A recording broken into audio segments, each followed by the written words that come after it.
Hello students, your most welcome. अभी तक हमने पिछले वीडियो में 40 मोस्ट इम्पोर्टेंट PYQ कंप्लीट किए और सारे MCQs हमने डिस्क्रिप्शन के साथ समझे हैं।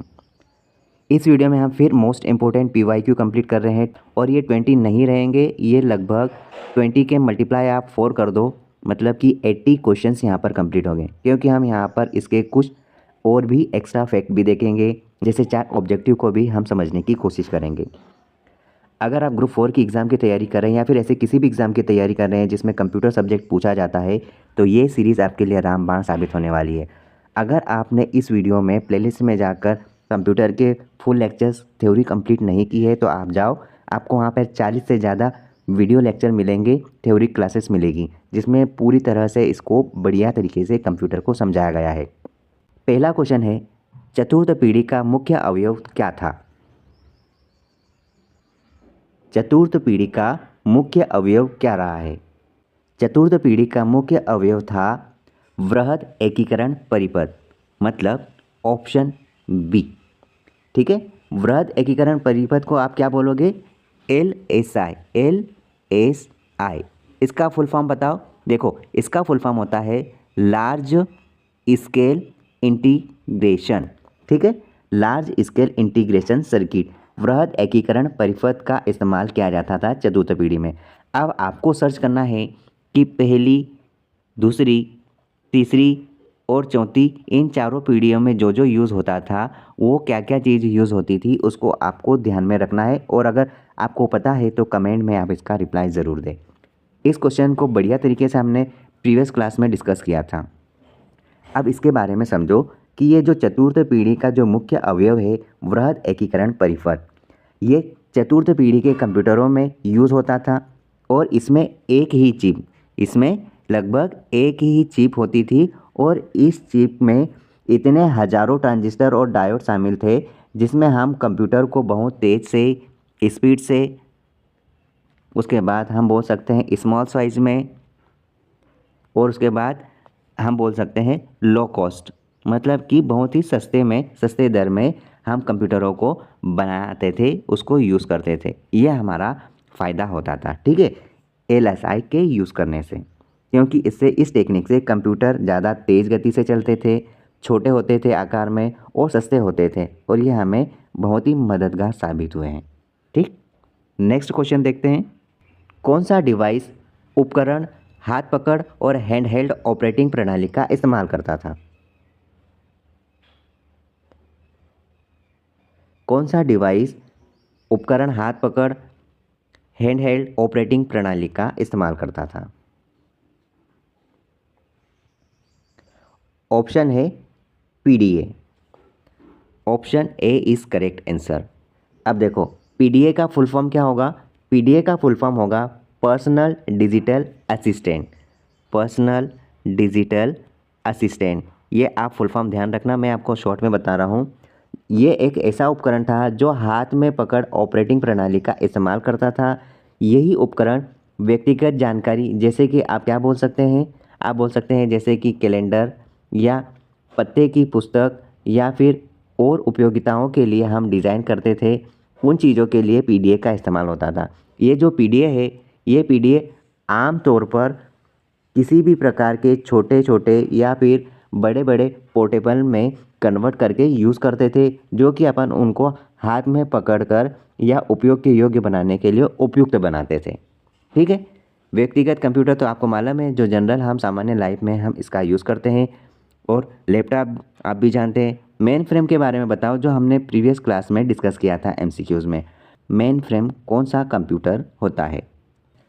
कोई कंप्यूटर एनालॉग डेटा को पहचाने और समझे, इसके लिए पहले इसे क्या करेंगे?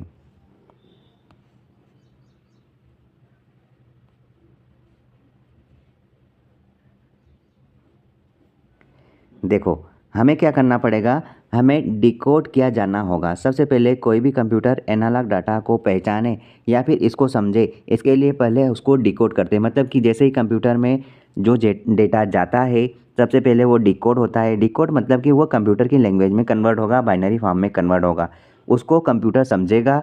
उसके बाद जो भी डिसीजन रहेगा, जो भी रिज़ल्ट होगा, उसको वापस कन्वर्ट करेगा और हमें अपनी भाषा में उसको रिज़ल्ट देगा। ठीक है, यही होता है। एनालॉग डेटा को कंप्यूटर के द्वारा समझेंगे हम और प्रोसेस करने के लिए इससे पहले डिजिटल फॉर्मेट में बदला जाता है। ये प्रोसेस डिकोडिंग कहलाती है, ठीक है। और इसमें एनालॉग सिग्नल को डिजिटल सिग्नल में बदला जाता है। डिकोडिंग के बाद क्या होता है, जो ये कंप्यूटर अपने डिजिटल डेटा को वापस प्रोसेस करता है और इसको हमें अपने समझने के योग्य हमें प्रोवाइड करता है। इस प्रकार ऑप्शन सी हमारा सही आंसर होगा। नेक्स्ट क्वेश्चन है, प्रथम पीढ़ी के कंप्यूटर में मुख्य इलेक्ट्रॉनिक घटक कौन सा होता है? प्रथम पीढ़ी के कंप्यूटर में मुख्य इलेक्ट्रॉनिक घटक कौन सा होता है?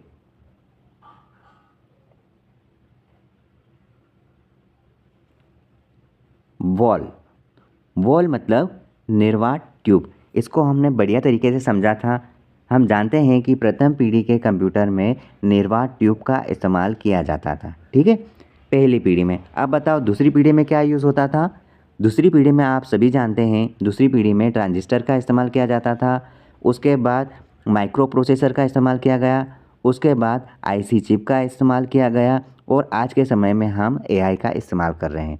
इसके बारे में आपको बढ़िया तरीके से पता होना चाहिए। ये जो निर्वात ट्यूब है, ये इलेक्ट्रॉनिक सिग्नलों को प्रोसेस करने का काम और स्टोर करने का काम करता था। इसका यूज़ में उपयोग होता था। ये जो निर्वात ट्यूब है, ये बड़ी भारी और ऊर्जा से युक्त थी, लेकिन ये उस समय उपलब्ध सबसे अच्छे तकनीक के यूज़ में काम करती थी। लेकिन वे उस समय उपलब्ध सबसे अच्छे तकनीक में यूज़ होती थी, ठीक है, इसलिए निर्वात ट्यूब का यूज़ किया जाता है।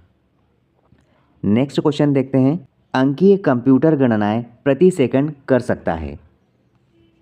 अंकीय कंप्यूटर गणनाएं प्रति सेकंड कर सकता है।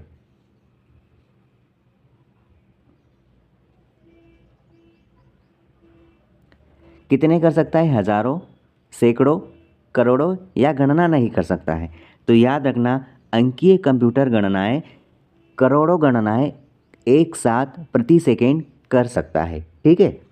ये डिजिटल कंप्यूटर प्रति सेकंड में कई सारी गणनाएं एक साथ कर सकता है।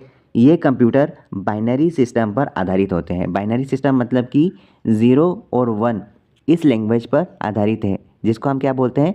Binary system. बाइनरी अंक प्रणाली पर आधारित होते हैं। और ये अंक प्रणाली क्यों यूज़ होती है? क्योंकि ये कई प्रकार की जटिल गणनाओं को बहुत तेज़ गति से कर सकता है, ठीक है। आजकल के जितने भी कंप्यूटर हैं वो प्रति सेकंड लाखों से लेकर खरबों तक की गणनाएं कर सकते हैं, जो कि उनकी स्पीड और स्टोरेज पर आधारित है, ठीक है। सुपर मिनी कंप्यूटर में कितनी संक्रियाएं प्रति सेकंड समाहित होती है? सुपर मिनी कंप्यूटर में कितनी संक्रियाएं प्रति सेकंड समाहित होती है?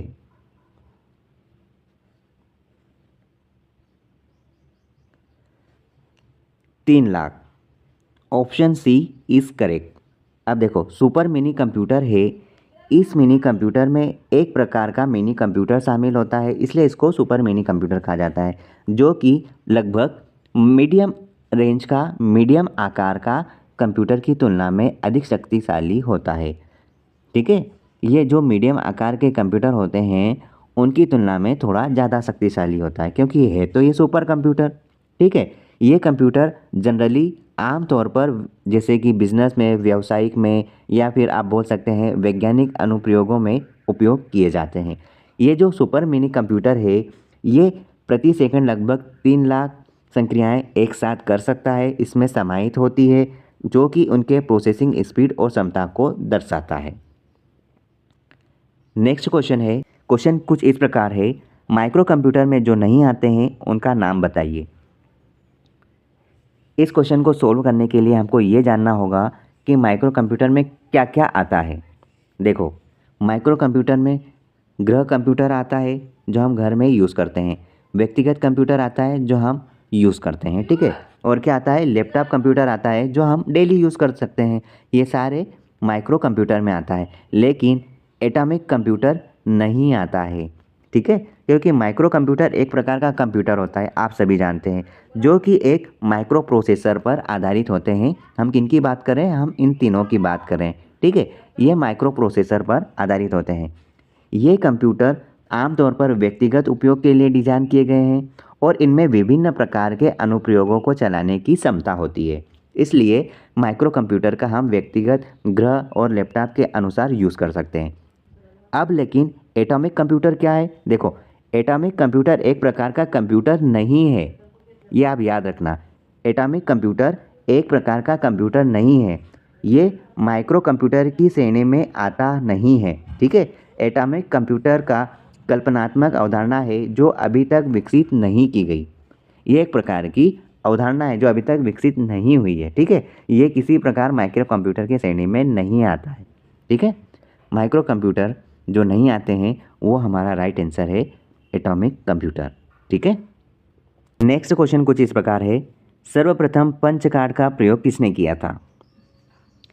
सर्वप्रथम पंच कार्ड का प्रयोग किसने किया था? इनमें से कोई भी राइट आंसर नहीं है। याद रखना, पंच कार्ड का प्रयोग हम सभी जानते हैं चार्ल्स बेबेज ने किया था और इनके साथ साथ किसने किया था? हेरमैन होलरिथ ने पंच कार्ड का प्रयोग किया था। ये नाम आप ध्यान रखना, पंच कार्ड का प्रयोग चार्ल्स बेबेज के साथ हेरमैन होलरिथ ने पंच कार्ड का प्रयोग किया था। अब हम बात करते हैं कि पंच कार्ड का जो प्रयोग हुआ वो प्रयोग हेरमैन होलरिथ ने कब किया था? 1890 में पंच कार्ड का प्रयोग किया गया था। और ये कब हुआ था? जनगणना में पंच कार्ड का उपयोग होता था, उस समय इसका आविष्कार किया था। इससे डेटा को जल्दी और सटीक रूप से प्रोसेस करने में मदद मिलती थी। ठीक है, पंच कार्ड से हमें डेटा को स्पीड में और व्यवस्थित रूप से प्रोसेस करने में मदद मिलती थी। चार्ल्स बेबेज ने भी अपने एक एनालिटिकल इंजन में इसका इस्तेमाल किया था, चार्ल्स बेबेज ने। ठीक है, तो आप इसका सही आंसर बनाओगे। पंच कार्ड का प्रयोग हेरमैन होलरिथ ने सन 1890 में किया था और इसके साथ साथ हम कह सकते हैं कि इसका प्रयोग चार्ल्स बेबेज ने अपने एनालिटिकल इंजन में यूज़ किया था। ठीक है, अब मेरे को आप इस क्वेश्चन का आंसर दो कि पंच कार्ड का उपयोग इलेक्ट्रॉनिक कंप्यूटर या फिर किसी भी प्रकार के कंप्यूटर में यूज़ होने से पहले कहाँ पर यूज़ करने के लिए बनाया गया था। नेक्स्ट क्वेश्चन, निम्नलिखित में से किसे कंप्यूटर का पितामह कहा जाता है? निम्नलिखित में से किसे कंप्यूटर का पितामह कहा जाता है?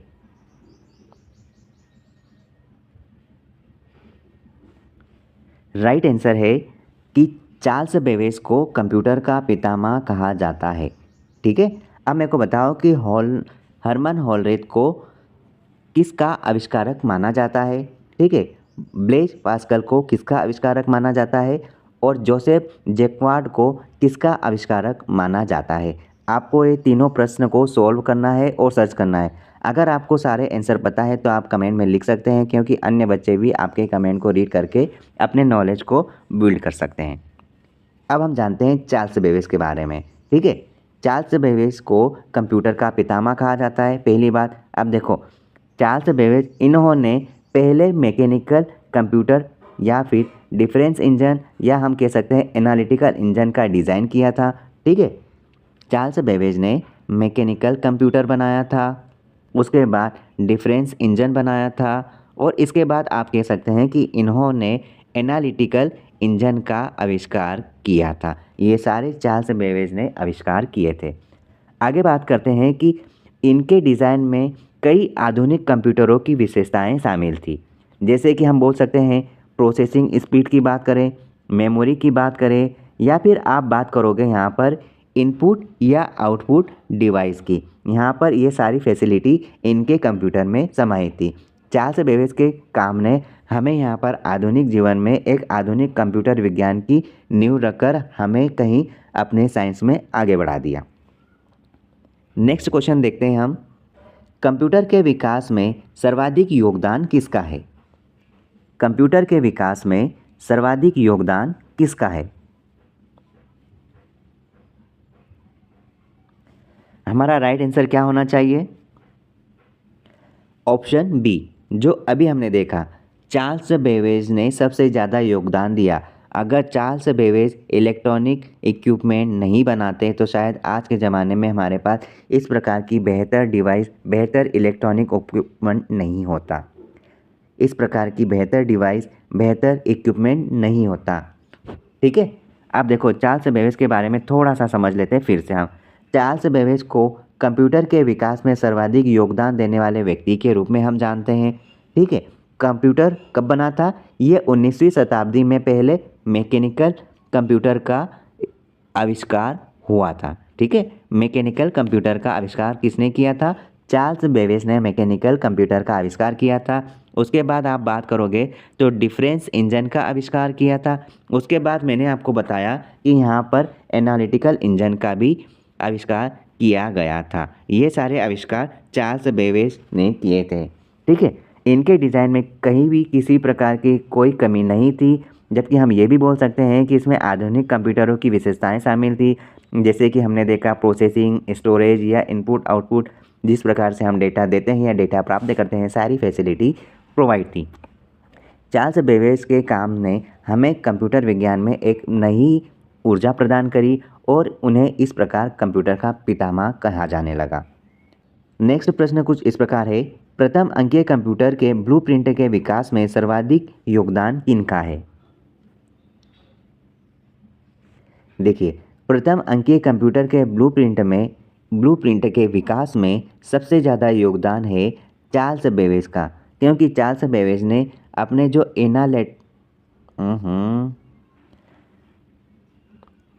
नेक्स्ट प्रश्न कुछ इस प्रकार है, प्रथम अंकीय कंप्यूटर के ब्लूप्रिंट के विकास में सर्वाधिक योगदान किनका है?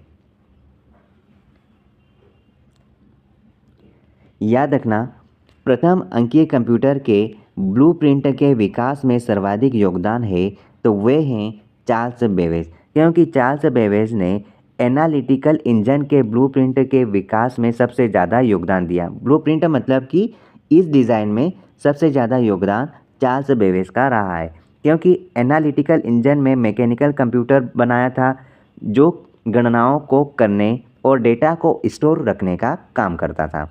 बेबेज ने अपने डिज़ाइन में किसी प्रकार की कोई कमी नहीं छोड़ी थी, जैसा हमने पिछले एमसीक्यूज़ में कंप्लीट किया है। सर्वप्रथम आधुनिक कंप्यूटर की खोज कब हुई? सर्वप्रथम आधुनिक कंप्यूटर की खोज कब हुई?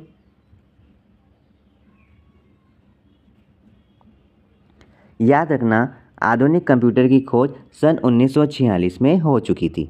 ठीक है, अगर आपको पूछे कि आधुनिक कंप्यूटर की खोज कब हुई तो याद रखना सन 1946 में आधुनिक कंप्यूटर की खोज हुई थी। कब? जब जॉन मार्कले और जॉन इकर्ट ने एनिएक कंप्यूटर बनाया था। ठीक है, अब मेरे को एनिएक कंप्यूटर का फुल फॉर्म बताओ। ENIAC, एनिएक कंप्यूटर की खोज किसने की, उसका नाम भी बताओ और कब बना था, इसका सन भी आप बताओ और उसके बाद इसका फुल फॉर्म भी आप बताओगे। इसका निर्माण जब हुआ था उस समय यहाँ पर आधुनिक कंप्यूटर की खोज हो चुकी थी। ठीक है, एनिएक दुनिया का सबसे पहला इलेक्ट्रॉनिक कंप्यूटर था। ठीक है, हमने इसको प्रीवियस वीडियो में बहुत अच्छे से एक्सप्लेन किया था। ये दुनिया का सबसे पहला इलेक्ट्रॉनिक कंप्यूटर था जो कि किससे चलता था बताओ? जब ये पहली बार बना था तो हम सभी जानते हैं ये पहली पीढ़ी का कंप्यूटर हुआ, और पहली पीढ़ी के कंप्यूटर में हम जानते हैं कि वैक्यूम ट्यूब का इस्तेमाल हुआ था। तो हम ये कह सकते हैं कि एनिएक कंप्यूटर में वैक्यूम ट्यूब्स का इस्तेमाल किया जाने लगा। ठीक है, अब हम ये बता सकते हैं इसको कि ये जो एनिएक कंप्यूटर है, ये एनिएक कंप्यूटर कहाँ बना था? ये अमेरिका सेना के लिए तैयार किया गया था और इसका उपयोग गोला बारूद की गणनाओं के लिए होता था। एनिएक जो कंप्यूटर है, इसकी सफलता ने हमारे जीवन में कई प्रकार के चेंजेस कर दिए हैं। आपको जो जो क्वेश्चन मैं बोल रहा हूँ ये हमारी कमियाँ हैं, आपको इसको सर्च करना है और अपने नोटबुक में लिखना है। अगर ज़्यादा से ज़्यादा हो सके तो आप कमेंट ज़रूर करना, ताकि नए बच्चे आपके कमेंट का रिप्लाई या फिर अपने नॉलेज को इन्हेंस कर सकें। ठीक है, नेक्स्ट क्वेश्चन है, इंटीग्रेटेड सर्किट चिप का विकास किसने किया? सीधा सीधा पूछा जा रहा है कि आईसी चिप का विकास किसने किया? आईसी चिप का विकास किसने किया?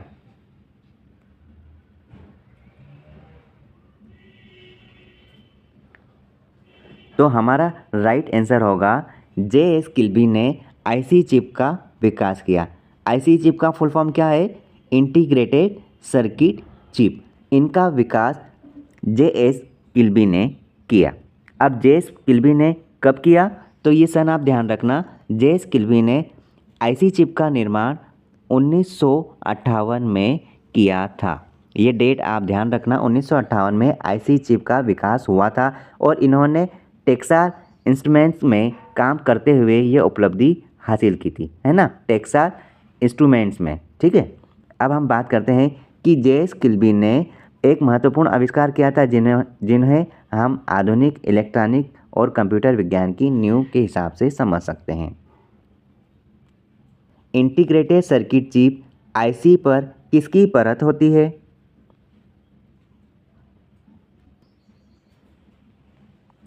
देखिए, आईसी चिप पर सिलिकॉन की परत होती है। अगर आप तैयारी कर रहे हैं तो ये एक बेसिक सा क्वेश्चन है और इसका आंसर आपको आना चाहिए। हम सभी जानते हैं कि आईसी चिप सिलिकॉन की बनी होती है। ठीक है, अब ये सिलिकॉन किस प्रकार का सामग्री है? ये सिलिकॉन एक प्रकार से सेमीकंडक्टर सामग्री है जो कि इलेक्ट्रॉनिक्स में व्यापक रूप से उपयोग की जाने वाली चीज़ है। इसमें उच्च क्वालिटी का और सेमीकंडक्टर गुणों के कारण इसमें सिलिकॉन को आईसी चिप में उपयोग किया जाने लगा है। सिलिकॉन परत पर ट्रांजिस्टर, रजिस्टर, सिलिकॉन चिप पर ट्रांजिस्टर, रजिस्टर और बात कर सकते हैं कैपेसिटर और इसके अलावा अन्य इलेक्ट्रॉनिक घटक बनाए जाते हैं सिलिकॉन से, जो कि आईसी चिप को एक छोटे से पैकेज में बहुत ही ज़्यादा शक्तिशाली और जटिल इलेक्ट्रॉनिक सर्किट बनाने में मदद करता है। नेक्स्ट क्वेश्चन कुछ इस प्रकार है, चुंबकीय डिस्क पर किस पदार्थ की परत होती है? चुंबकीय डिस्क पर किस प्रकार की परत होती है?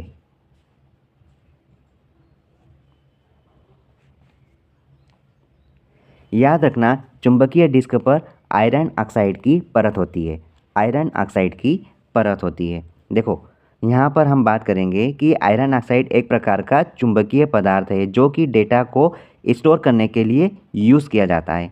जब डेटा को लिखने के लिए चुंबकीय डिस्क को चुंबकीय क्षेत्र में हम रखते हैं तो आयरन ऑक्साइड के कण चुंबकीय क्षेत्र के अनुसार उसको एक्सेप्ट करते हैं और जिसमें डेटा स्टोर हो जाता है। आयरन ऑक्साइड की जो परत के कारण ही चुंबकीय डिस्क डेटा को स्टोर करने में और उसको फिर से प्राप्त करने में सक्षम होती है। इसलिए हम आयरन ऑक्साइड इसका इस्तेमाल करते हैं चुंबकीय डिस्क पर। नेक्स्ट क्वेश्चन है, पूर्व में फोर्ट्रान के साथ कार्य करने वाले कंप्यूटर किस युग के कंप्यूटर थे?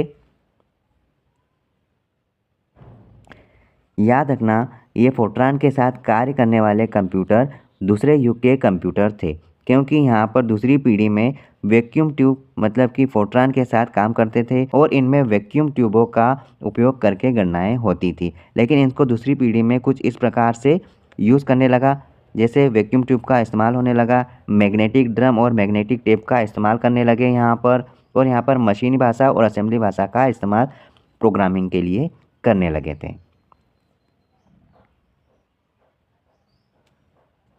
नेक्स्ट क्वेश्चन है, माइक्रो प्रोसेसर किस पीढ़ी का कंप्यूटर है?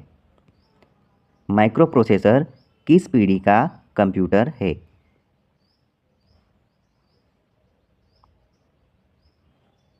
माइक्रो प्रोसेसर चतुर्थ पीढ़ी का कंप्यूटर है।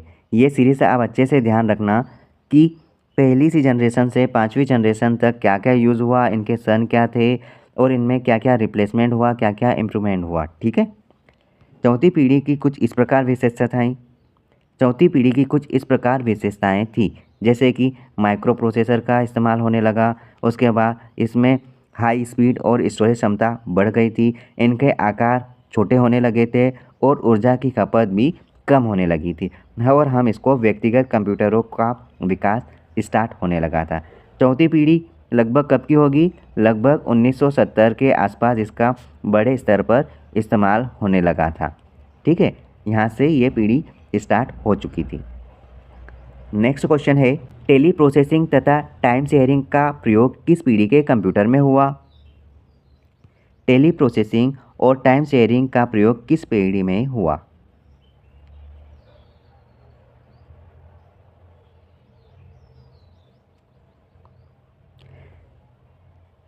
तीसरी जनरेशन में इसका इस्तेमाल होने लगा था। किसका?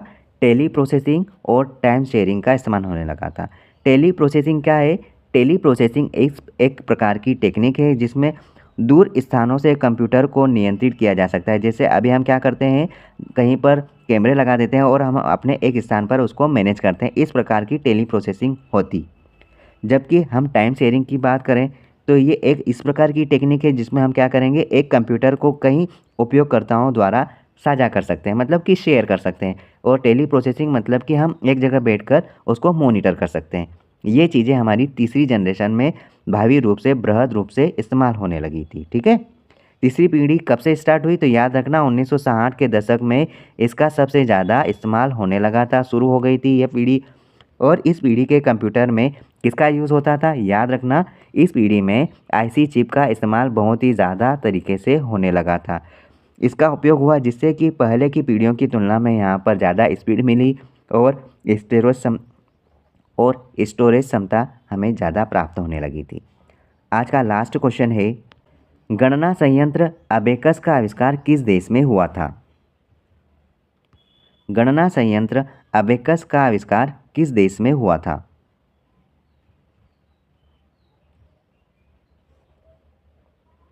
इस क्वेश्चन का आंसर मैं आपको नहीं बता रहा हूँ, यह आपको सर्च करना है और इसके बारे में छोटा सा डिटेल आप लिखोगे।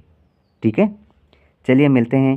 अगर आपको ये सीरीज़ पसंद आ रही है तो आप फीडबैक ज़रूर दें, वरना ये सीरीज़ हम बंद भी कर सकते हैं। जैसे मैंने अभी कंप्यूटर के फुल लेक्चर की क्लास बंद कर दी है क्योंकि हमें वहाँ पर ज़्यादा फीडबैक नहीं मिल रहा था।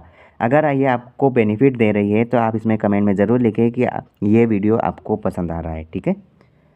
प्रथम पीढ़ी के कंप्यूटर में दोष था। प्रथम पीढ़ी के कंप्यूटर में क्या दोष था। देखिए, यहाँ पर सबसे बड़ा दोष यही था कि प्रथम पीढ़ी के जो कंप्यूटर थे वो विशाल रूप में थे, मतलब कि बड़े आकार में हुआ करते थे। और दूसरा, उसमें ऊष्मा की उत्पत्ति नहीं होती थी। इस कारण इस प्रकार के कंप्यूटर को रिप्लेस कर कर नई पीढ़ी का, मतलब दूसरी जनरेशन के कंप्यूटर का इस्तेमाल हुआ। अब आप मेरे को ये बताइए कि पहली पीढ़ी के कंप्यूटर में क्या इस्तेमाल होता था और दूसरी पीढ़ी के कंप्यूटर में क्या इस्तेमाल होने लगा था। देखिए, पहली पीढ़ी के कंप्यूटर में ऐसे कई दोष थे जिसमें हम कुछ ये फैक्टर रियल मान रहे हैं, बड़े फैक्टर मान रहे हैं कि आकार बड़ा होना और ऊष्मा की उत्पत्ति का नहीं होना।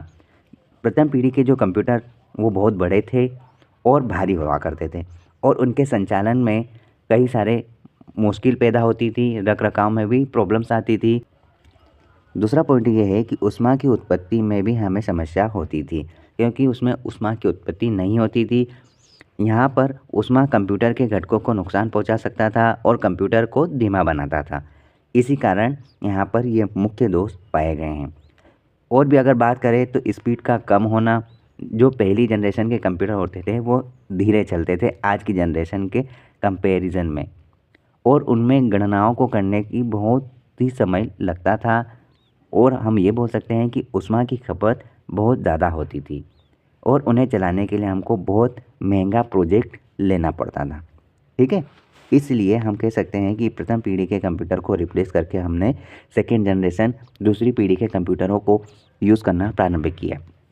अब आपका काम है प्रथम पीढ़ी के कंप्यूटर में क्या यूज़ होता था और दूसरी पीढ़ी के कंप्यूटर में हम क्या यूज़ करते थे, ये आप सर्च करोगे। तृतीय पीढ़ी के कंप्यूटर में मुख्य घटक है। तृतीय पीढ़ी के कंप्यूटर में मुख्य घटक क्या क्या है।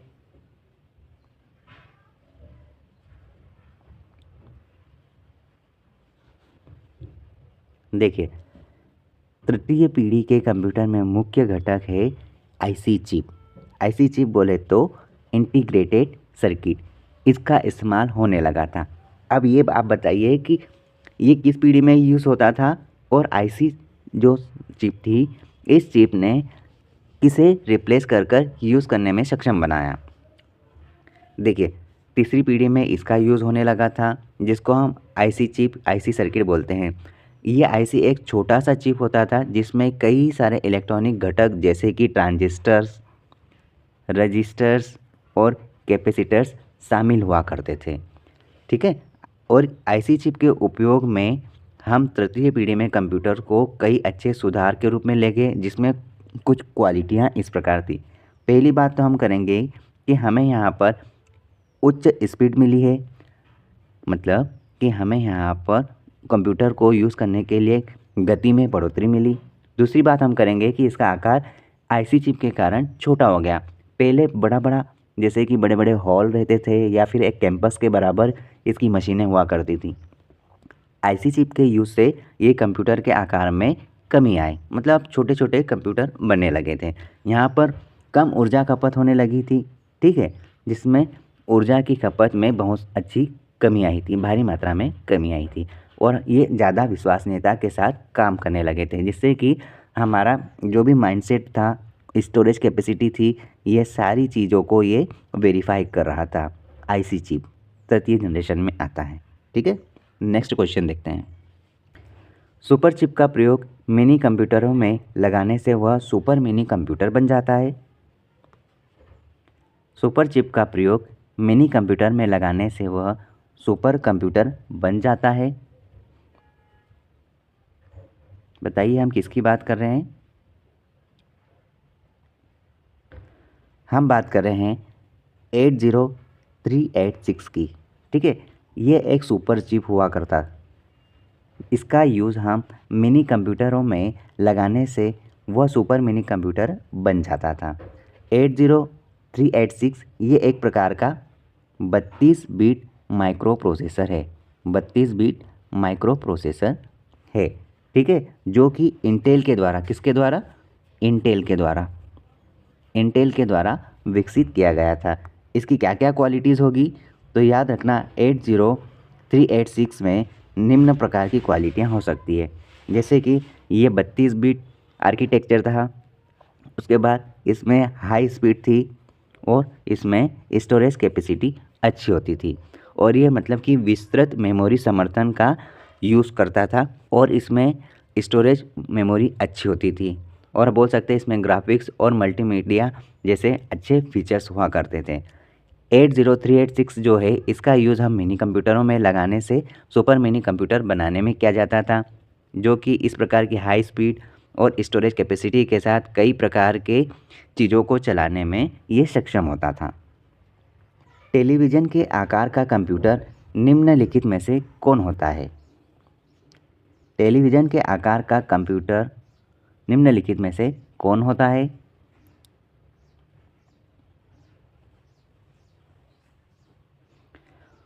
सुपर मिनी कंप्यूटर की हम बात कर रहे हैं। सुपर मिनी कंप्यूटर एक टीवी के आकार का कंप्यूटर होता है, ठीक है।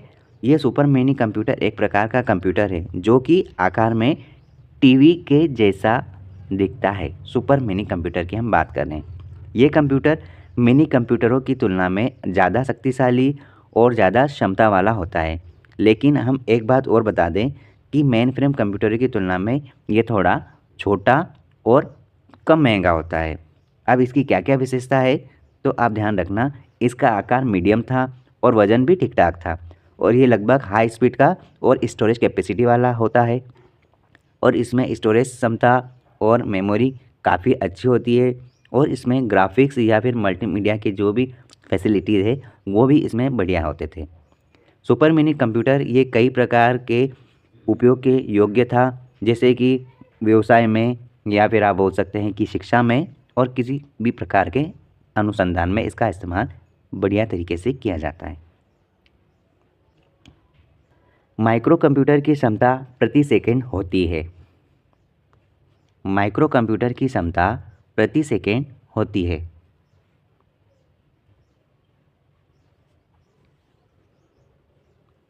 देखो, माइक्रो कंप्यूटर की क्षमता प्रति सेकंड कितनी होती है? प्रति सेकंड 1,00,000 संक्रियाएँ कर सकता है, ठीक है। ये छोटे छोटे आकार और कम कीमत वाले होते हैं। कौन? माइक्रो कंप्यूटर की हम बात कर रहे हैं। माइक्रो कंप्यूटर की जो क्षमता होती है वो प्रति सेकंड लगभग 1,00,000 संक्रियाएँ कर सकता है, जो कि उनको व्यक्तिगत या फिर छोटे व्यवसाय में यूज़ करने के लिए उपयुक्त थी, ठीक है। माइक्रो कंप्यूटर की क्या विशेषता हो सकती है? तो आप ये बोल सकते हैं कि माइक्रो कंप्यूटर छोटे आकार के होते हैं, ठीक है, और उसके साथ कम कीमत के होते हैं, कम कीमत के होते हैं। ये 1,00,000 संक्रियाएँ एक साथ कर सकते हैं और कम ऊर्जावान होते हैं, कम ऊर्जा की खपत करते हैं, खपत, कम ऊर्जा की खपत करते हैं, और भी ये भी बोल सकते हैं कि ये व्यक्तिगत या फिर छोटे व्यवसाय के इस्तेमाल के लिए बनाया गया। माइक्रो कंप्यूटर का उपयोग हम कई प्रकार के क्षेत्रों में कर सकते हैं, जैसे कि हम बोल सकते हैं व्यक्तिगत कंप्यूटिंग या शिक्षा के क्षेत्र में, मेडिकल के क्षेत्र में या फिर छोटे व्यवसाय के रूप में माइक्रो कंप्यूटर का इस्तेमाल करते हैं हम।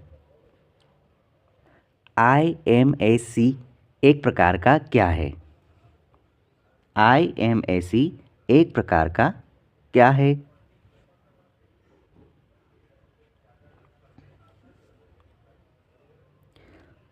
देखो, सबसे पहले तो आपको ये ध्यान होना चाहिए कि iMac क्या है। तो iMac एक प्रकार की मशीन है, ठीक है। ये एक प्रकार का व्यक्तिगत कंप्यूटर है जो कि किसके द्वारा बना है? एप्पल इंक के द्वारा बनाया गया है, ठीक है, डिज़ाइन किया गया है। ये एक ऑल इन वन कंप्यूटर है और इसका अर्थ है कि इसका अर्थ क्या है? इसका अर्थ है कि इसे मॉनिटर, CPU या फिर अन्य जो भी इलेक्ट्रॉनिक घटक है उसका एक ही यूनिट शामिल किया गया है, मतलब एक ही पैकेज बनाया गया है। iMac की बात कर रहे हैं। iMac की क्या क्या क्वालिटीज़ हो सकती है? तो देखो, ये एक ऑल इन वन डिज़ाइन है। iMac all in one design है और यह हाई रिजोल्यूशन मॉनिटर भी है, ठीक है। और बोल सकते हैं कि ये एक शक्तिशाली प्रोसेसर और ग्राफिक्स कार्ड है और इसमें मैक OS मतलब कि ऑपरेटिंग सिस्टम भी इंस्टॉल्ड है। अगर हम बात करें ये iMac, तो ये iMac व्यक्तिगत या फिर पेशेवर उपयोग के लिए ज़्यादा माना गया है, लोकप्रिय है बोले तो, जो कि अपने डिज़ाइन या फिर किसी भी प्रकार के प्रदर्शन और उपयोगकर्ता जैसे मित्रता के लिए जाना जाता है, ठीक है। नेक्स्ट क्वेश्चन देखते हैं। एनालिटिकल इंजन का निर्माण किसने किया? एनालिटिकल इंजन का निर्माण किसने किया? इस क्वेश्चन का आंसर आपको सर्च करना है और हो सके तो इसका फुल डिस्क्रिप्शन जानने की कोशिश करना। इसके बारे में संबंधित जानकारी आप लिखना। अगर आपको आंसर नहीं मिलेगा तो आप कमेंट करें, मैं इसका रिप्लाई आपको ज़रूर दूंगा। नेक्स्ट क्वेश्चन देखते हैं। निम्नलिखित में से कौन सी एक कंप्यूटर की मुख्य विशेषता होती है? निम्नलिखित में से कौन सी एक कंप्यूटर की मुख्य विशेषता होती है?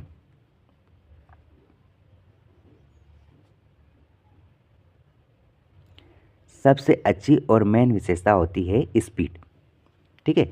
स्पीड अच्छी रहेगी तो कंप्यूटर क्वालिटी वाला रहता है, ठीक है। उनकी मेन विशेषताओं में से एक स्पीड भी है, ठीक है। कंप्यूटर की स्पीड इसकी प्रोसेसिंग स्पीड, मेमोरी या फिर अन्य जो भी घटक है उन पर डिपेंड होती है। ये एक तेज कंप्यूटर डेटा को जल्दी से प्रोसेस कर सकता है, जिससे हम क्या करेंगे, उपयोगकर्ता को अपने कार्यों को जल्दी से पूरा करने में मदद मिलेगी। कंप्यूटर की गति को मापने के लिए क्या क्या इकाइयाँ यूज़ करते हैं? जैसे कि देखो, एक होता है हर्ट्ज़। हर्ट्ज़ का यूज़ कहाँ होता है?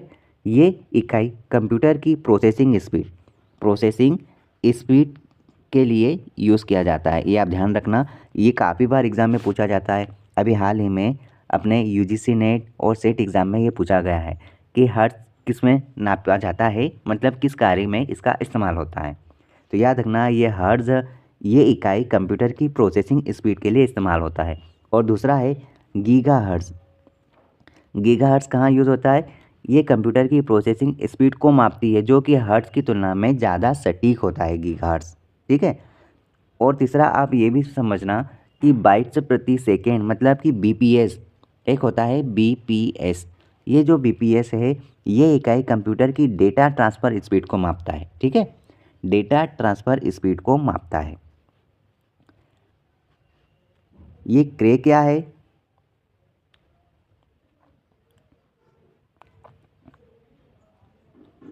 देखो, क्रे क्या है? क्रे एक प्रकार का सुपर कंप्यूटर का नाम है, मतलब क्रे सुपर कंप्यूटर है, ठीक है। ये एक हाई स्पीड, क्रे एक हाई स्पीड और हाई स्टोरेज क्षमता, स्टोरेज कैपेसिटी, ये हाई स्पीड और स्टोरेज कैपेसिटी के साथ कई विशेष रूप से डिज़ाइन होता है। और ये कंप्यूटर जैसे कि वैज्ञानिक अनुसंधान में, इंजीनियरिंग में और अन्य उच्च प्रदर्शन अनुप्रयोगों के लिए उपयुक्त बनाया गया है, वहाँ इस्तेमाल होता है। अब बताइए, ऐसी बड़ी बड़ी जगह इसका इस्तेमाल हो रहा है तो इसमें क्या क्या विशेषता हो सकती है? तो देखो, इसमें हाई स्पीड होती है। उसके बाद आप बोल सकते हैं इसमें हाई स्टोरेज क्षमता होती है, स्टोरेज कैपेसिटी होती है, और इसको विशेष डिज़ाइन होता है, स्पेशल डिज़ाइन किया गया है, स्पेशल डिज़ाइन किया गया है। जैसे ये कंप्यूटर, क्रे कंप्यूटर कई पेटाफ्लॉप्स मतलब कि प्रति सेकंड 10 की घात 15 मतलब इतने ऑपरेशन की स्पीड से काम कर सकता है। ठीक है, ये जो क्रे है ये कंप्यूटर में कई प्रोसेसर, मेमोरी और स्टोरेज क्षमता को इंक्रीज़ करा है। और इसमें विशेष डिज़ाइन की बात करें तो कंप्यूटर को विशेष रूप से हाई परफॉर्मेंस के यूज़ के लिए डिज़ाइन किया गया है। ठीक है, अब ये जो क्रे है, क्रे कंप्यूटर का उपयोग विभिन्न क्षेत्रों में होता है, जैसे कि अपने वैज्ञानिक अनुसंधान में इसका इस्तेमाल होता है, मौसम की जानकारियों के लिए, इंजीनियरिंग डिपार्टमेंट में यूज़ होता है, नई नई टेक्नोलॉजी विकसित करने के लिए, और क्रिप्टोग्राफी के लिए इस्तेमाल किया जाता है। अब आप मेरे को ये सर्च करके बताना कि क्रिप्टोग्राफी होता क्या है। क्रिप्टोग्राफी, इसको आप सर्च करके बताओगे। पंचमी पीढ़ी के कंप्यूटरों की प्रमुख विशेषता निम्न में से कौन सी होगी? पंचमी पीढ़ी के कंप्यूटरों की प्रमुख विशेषता निम्न में से कौन सी होगी?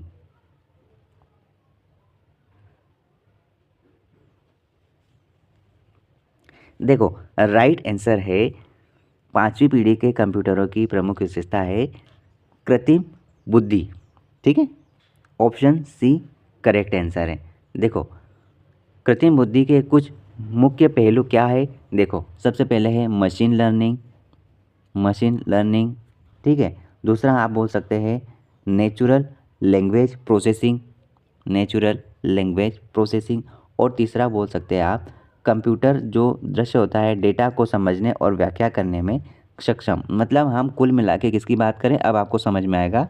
बोले तो एआई की बात कर रहे हैं, कृत्रिम बुद्धि।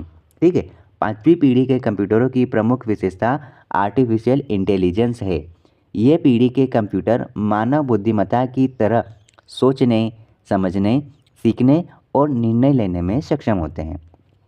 पांचवी पीढ़ी के कंप्यूटरों का उपयोग हम कई प्रकार के क्षेत्रों में कर रहे हैं, जैसे कि अभी हमने देखा अपने मेडिकल डिपार्टमेंट में, मतलब कि स्वास्थ्य सेवाओं में, शिक्षा के क्षेत्र में, वित्त में मतलब व्यवसाय में, परिवहन में, यातायात में, और अपने सुरक्षा में इस्तेमाल होने लगा है। लेकिन ये जितना हमारे फ़ायदेमंद है उतना ही हमारे नुकसानदायक हो सकता है। इसलिए ज़्यादा से ज़्यादा कोशिश करें कि एआई का इस्तेमाल सिर्फ़ और सिर्फ़ अपनी आवश्यकता तक ही रखें। ज़्यादा इसका मिसयूज़ ना करें, वरना ये खुद ही हम पर भारी हो जाएगा। नेक्स्ट क्वेश्चन कुछ इस प्रकार है, ऐसे कंप्यूटर जो पोर्टेबल होते हैं और यात्रा करने वाले प्रयोक्ताओं के लिए सुविधाजनक होते हैं। ऐसे कंप्यूटर जो पोर्टेबल होते हैं और यात्रा करने वाले प्रयोक्ताओं के लिए यहाँ पर सुविधाजनक होते हैं।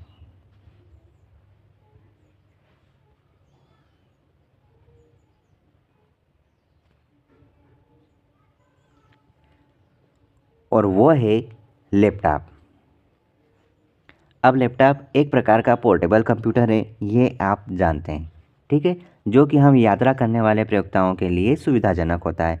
ये कैसा होता है? ये एक छोटा और हल्का कंप्यूटर होता है जो कि एक बैटरी से चलता है, और इसमें एक कीबोर्ड होता है, हम सभी जानते हैं, माउस होता है और डिस्प्ले होता है।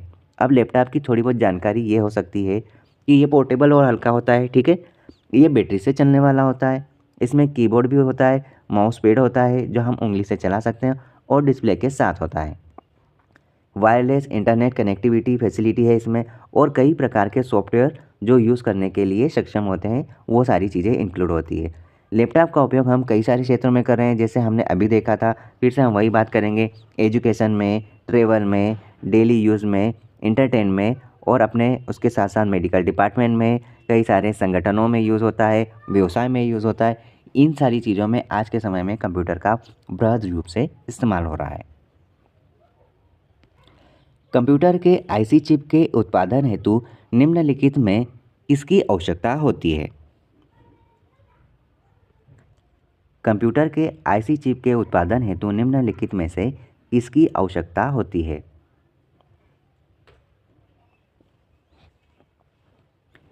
हम सभी जानते हैं कि आईसी चिप सिलिकॉन की बनी होती है। ठीक है, इंटीग्रेटेड जो चिप होती है वो हम सभी जानते हैं उसमें सिलिकॉन की आवश्यकता होती है और सिलिकॉन एक प्रकार का सेमीकंडक्टर मटेरियल है, सामग्री है, जो कि इलेक्ट्रॉनिक उद्योग में बृहद रूप से व्यापक रूप से उपयोग किया जा रहा है। सिलिकॉन के गुणों के कारण ये आईसी चिप के उत्पादन के लिए आदर्श माना गया है। ठीक है, अब सेमीकंडक्टर की क्या क्वालिटी होती है, जैसे कि सिलिकॉन इलेक्ट्रॉनों को नियंत्रित करने में सक्षम होता है, पहली बात तो ये, जो कि आईसी चिप के लिए बहुत ही ज़्यादा ज़रूरी है। दूसरी बात करें कि ये उच्च शुद्धता वाला होता है, सिलिकॉन को उच्च शुद्धता में प्राप्त किया जाता है, जो कि आईसी चिप के लिए बहुत ही ज़्यादा ज़रूरी है। और तीसरी बात यह है कि ये कम लागत है, मतलब कि कम कॉस्टली है, महंगा तो है लेकिन थोड़ा कम वैल्यू है इसकी। सिलिकॉन एक सस्ती सामग्री है, जैसे कि ये आईसी चिप के उत्पादन के लिए लागत को कम करने में मददगार साबित होता है। सिलिकॉन का उपयोग हम आईसी चिप के अलावा कहाँ कहाँ करते हैं, इलेक्ट्रॉनिक घटकों जैसे कि सोलर सेल में यूज़ होता है, डायोड में यूज़ होता है और ट्रांजिस्टर में यूज़ होता है। सोलर सेल, डायोड और आप बोल सकते हैं ट्रांजिस्टर में इसका इस्तेमाल किया जाता है। ठीक है, इस प्रकार इसका आंसर क्या है, सिलिकॉन का यूज़ किया जाता है। मल्टी प्रोग्रामिंग का उपयोग किस पीढ़ी के कंप्यूटर से शुरू हुआ था? मल्टी प्रोग्रामिंग का उपयोग किस पीढ़ी के कंप्यूटरों से शुरू हुआ था?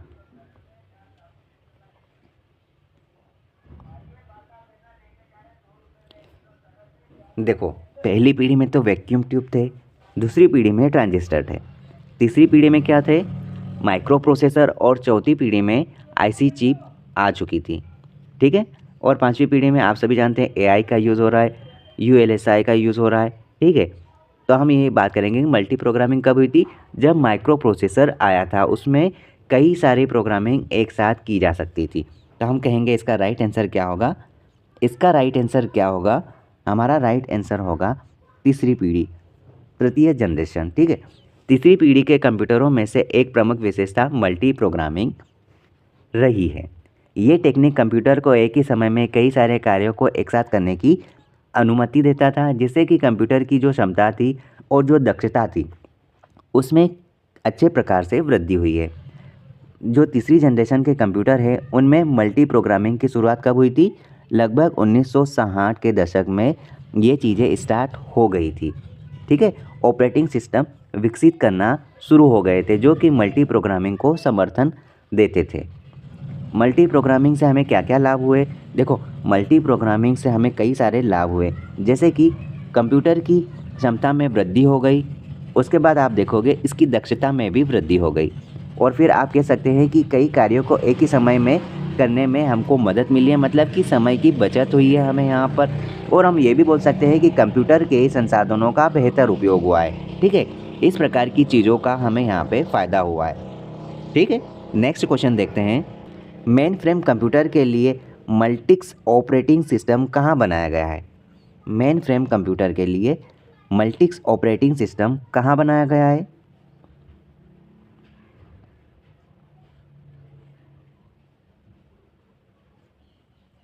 देखिए, मेन फ्रेम कंप्यूटर के लिए मल्टिक्स ऑपरेटिंग सिस्टम यहाँ पर बेल प्रयोगशाला में बनाया गया है। बेल प्रयोगशाला में, ये ध्यान रखना, मल्टिक्स ऑपरेटिंग सिस्टम बेल प्रयोगशाला में बनाया गया है।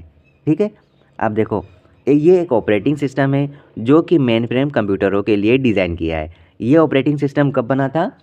मल्टिक्स ऑपरेटिंग सिस्टम जो अभी हमने देखा, मतलब कि सारे काम एक साथ किए जा सकते हैं, यही बात है जो हमने अभी पिछले क्वेश्चंस में डिस्कवर करी थी। 1960 के दशक में बेल प्रयोगशाला में इसको विकसित किया गया था। ठीक है, बेल प्रयोगशाला में। अब हम थोड़ा सा इसके बारे में जान लेते हैं कि मल्टिक्स ऑपरेटिंग सिस्टम की क्या क्या क्वालिटी है। देखो, पहली बात ये है ना, मल्टिक्स से कई उपयोगकर्ताओं को एक ही समय में कंप्यूटर का उपयोग करने में मददगार या अनुमति देता है। ठीक है, दूसरी बात है मल्टी प्रोग्रामिंग, जैसे कि मल्टिक्स से कई कार्यक्रमों को एक ही समय में चलाने की अनुमति प्राप्त होती है हमें। ठीक है, उसके बाद सुरक्षा और पहुंच का नियंत्रण, जैसे कि मल्टिक्स में सुरक्षा और पहुंच नियंत्रण की विशेषता है, जैसे कि उपयोगकर्ताओं को कंप्यूटर के संसाधनों तक पहुंचने को नियंत्रित करने का अनुमति देता है। ठीक है, अब मल्टिक्स ऑपरेटिंग सिस्टम का विकास बेल प्रयोगशाला में हुआ है, ये हमने देखा, लेकिन जो एक प्रमुख अनुसंधान और विकास संगठन होता था जो कि टेलीकम्युनिकेशन और कंप्यूटर सिस्टम में विशेषज्ञता रखता है। विश्व का सबसे पहला सुपर कंप्यूटर कब बना? विश्व का सबसे पहला सुपर कंप्यूटर कब बना है? इसकी डेट है सन 1976। Option B is correct answer.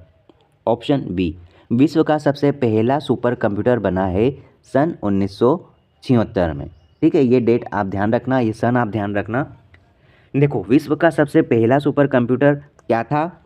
वो था क्रे 1, CRAY क्रे 1। ठीक है, ये बना था 1976 में। सबसे मोस्ट इम्पोर्टेंट क्वेश्चन है, इसे सेवरे के द्वारा डिज़ाइन किया गया था। सेवरे क्रे, CRA, ये फुल फॉर्म है। सेवरे क्रे के द्वारा डिज़ाइन किया गया था। ये क्रे रिसर्च इंक के द्वारा विकसित किया गया था। व्यक्तिगत तौर पर किस कंप्यूटर का प्रयोग किया जाता है? जनरली हम व्यक्तिगत तौर पर किस कंप्यूटर का उपयोग करते हैं?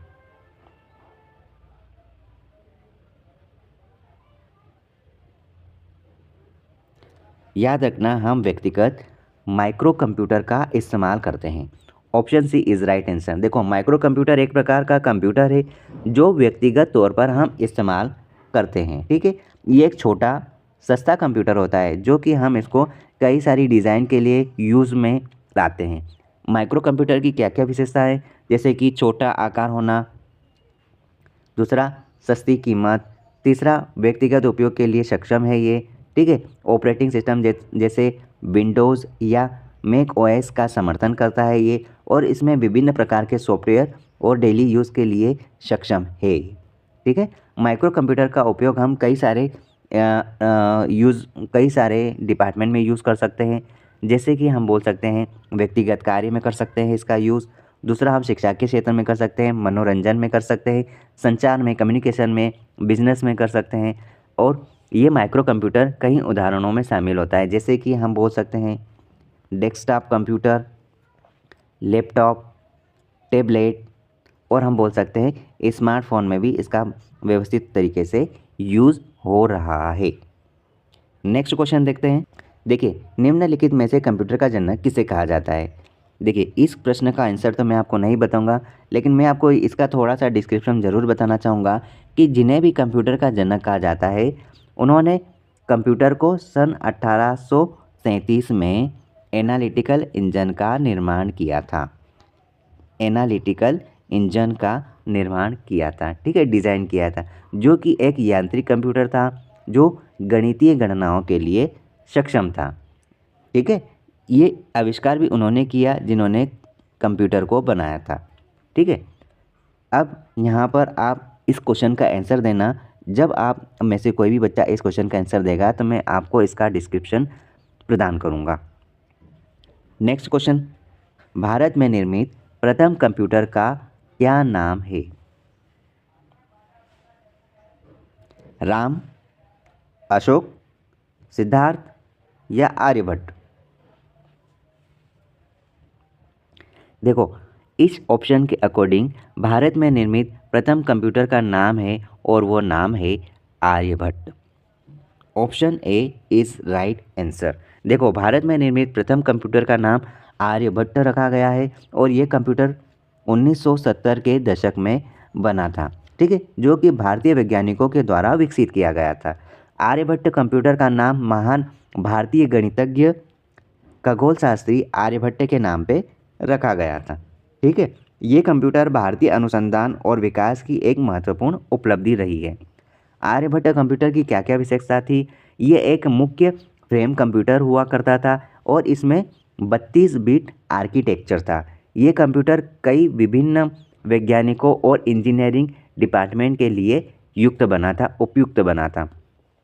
आर्यभट्ट कंप्यूटर का विकास भारतीय वैज्ञानिकों के द्वारा, इंजीनियरों के द्वारा किया था और यह भारतीय अनुसंधान और विकास की एक महत्वपूर्ण उपलब्धि रही है। सबसे तेज कंप्यूटर होता है? निम्नलिखित में से ऐसा कौन सा कंप्यूटर है जो सबसे तेज रहता है? सुपर कंप्यूटर की हम बात कर रहे हैं। ठीक है, option B is correct answer. देखो, सुपर कंप्यूटर सबसे तेज़ और सबसे शक्तिशाली कंप्यूटर है और ये विशेष रूप से वैज्ञानिक अनुसंधान, इंजीनियरिंग डिपार्टमेंट और अन्य हाई प्रदर्शन वाले स्थानों में यूज़ होता है। सुपर कंप्यूटर देखो हाई स्पीड वाला होता है, हाई स्टोरेज क्षमता होती है और ये स्पेशल डिज़ाइन किया जाता है। जिस डिपार्टमेंट में यूज़ करना होता है उस डिपार्टमेंट के अनुसार इसका डिज़ाइन होता है। ठीक है, सुपर कंप्यूटर का उपयोग हम कई सारे क्षेत्रों में करते हैं, जैसे हमने पहले देखा मौसम विज्ञान में, इंजीनियरिंग में, वैज्ञानिक अनुसंधान में, मेडिकल डिपार्टमेंट में, इस तरह के बड़े बड़े संगठन में इनका इस्तेमाल होता है। इसके बारे में भी हम जाने जो विकल्प लिखे हैं। देखो, मिनी कंप्यूटर है। मिनी कंप्यूटर तो एक छोटा सा और सस्ता कंप्यूटर है जो व्यक्तिगत उपयोग के लिए हम डिज़ाइन में यूज़ करते हैं। माइक्रो कंप्यूटर की हम बात करें, ये एक छोटा सा सस्ता कंप्यूटर होता है जो व्यक्तिगत उपयोग के लिए डिज़ाइन हुआ है। मेनफ्रेम की बात करें तो ये एक बड़ा और शक्तिशाली कंप्यूटर होता है जो कि बिजनेस में और संगठन के लिए डिज़ाइन किया गया है। ठीक है, आज का लास्ट क्वेश्चन है, भारत में निर्मित परम कंप्यूटर किस प्रकार का कंप्यूटर है? भारत में निर्मित परम कंप्यूटर किस प्रकार का कंप्यूटर है? देखिए, भारत में निर्मित परम कंप्यूटर एक प्रकार का सुपर कंप्यूटरों में से एक है।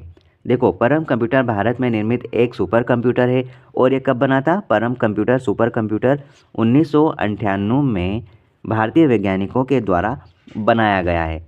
परम कंप्यूटर की क्या विशेषता हो सकती है? देखो, ये एक सुपर कंप्यूटर है और सुपर कंप्यूटर की यही विशेषता होती है क्या? हाई स्पीड और हाई स्टोरेज कैपेसिटी। ठीक है, और स्पेशल डिज़ाइन, ये चीज़ें होती है। और ये कहाँ का यूज़ हो रहे हैं हमने सब देख लिया, मौसम पूर्वानुमान में, वैज्ञानिक अनुसंधान में, इंजीनियरिंग डिपार्टमेंट में। इस जगह सब परम कंप्यूटर को भारतीय वैज्ञानिकों द्वारा विकसित किया गया और कई पुरस्कार और सम्मान हमें प्राप्त हुआ है। ठीक है, ये आज के क्वेश्चन हमारे कंप्लीट हुए हैं। आशा है कि आपको यहाँ पर कई सारे फैक्ट पता चले होंगे और मैंने जो क्वेश्चन आपको पूछा है उनको आप ज़रूर सर्च करना, क्योंकि ये हमारी कमज़ोरी है। आप सर्च ज़रूर करना और हो सके तो आप इसका डिस्क्रिप्शन भी समझना और हो सके तो आप कमेंट ज़रूर करें ताकि अन्य बच्चे भी आपके कमेंट को देखकर अपनी पढ़ाई को, अपनी स्टडी को, अपने नॉलेज को इन्हेंस कर सकें। ठीक है।